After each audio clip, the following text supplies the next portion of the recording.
Hi friends, welcome back to my YouTube channel. আজকে আর একটা রান্না নিয়ে চলে এলাম। আমি আজকে বানাবো পটল পোস্ত। তার জন্য পটল নিয়ে নিয়েছি আমি, একটু ছোটো পটলগুলো আমি ছুলে কেটে নেব। পটলগুলো কেটে নিয়েছি, জলে ধুয়ে নিচ্ছি। আমি একটা বলে তুলে নেব। এবার আমি নুন আর হলুদ মাখিয়ে নেব পটলটার মধ্যে। নুন দিয়ে দিচ্ছি, হলুদটা দিয়ে দেবো। পটল নুন আর হলুদটা মাখিয়ে নেবো। একটা কড়া বসিয়ে দিয়েছি, তেল বসিয়েছি, তেলটা গরম হয়ে গেছে। এবার পটলগুলো আমি কিছু কিছু করে ভেজে নেব।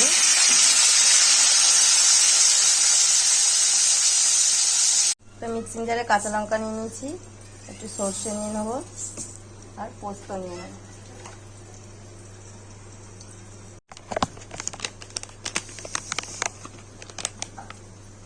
আর একটু পোস্ত নেবো, যে পোস্তটা দিয়ে দিচ্ছি। আর একটু অল্প হয়ে গেছিলো, পোস্তটাকে আমি এবার বেটে পেস্ট করে নেব। দেখুন বন্ধুরা, পেস্টটা আমি বানিয়ে নিয়েছি।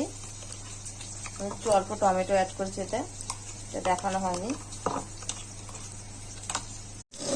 পটল ভাজার তেলে আমি একটা কাঁচা লঙ্কাই লাল কালার আর একটা কালো জিরে ফোড়ন দিয়ে দিয়েছি। আর যে পেস্টটা দিয়ে দেবো।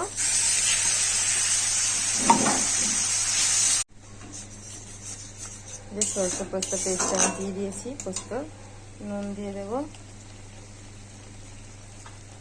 পটলটা দিয়ে দেবো, দিয়ে আমি কষিয়ে নেব।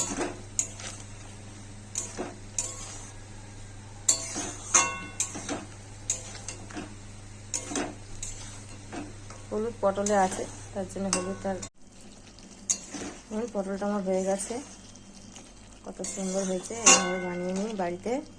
ভালো লাগলে চ্যানেলটা আমার সাবস্ক্রাইব করে দেবেন, লাইক কমেন্ট শেয়ার করবেন। একটু প্রতি আমি গরম মশলা দিয়ে দেবো, ঠিক আছে? একটু গরম মশলা দিয়ে দিলাম।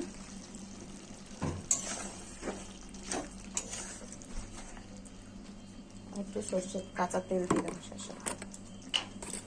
সর্ষের তেল দিয়ে দেবো, দারুণ লাগবে এটা। বন্ধুরা, পটলটা আমার হয়ে গেছে। এটা কিন্তু সম্পূর্ণ নিরামিষ। আমি তো সার্ভ করে নেবো একটা প্লেটে এভাবে।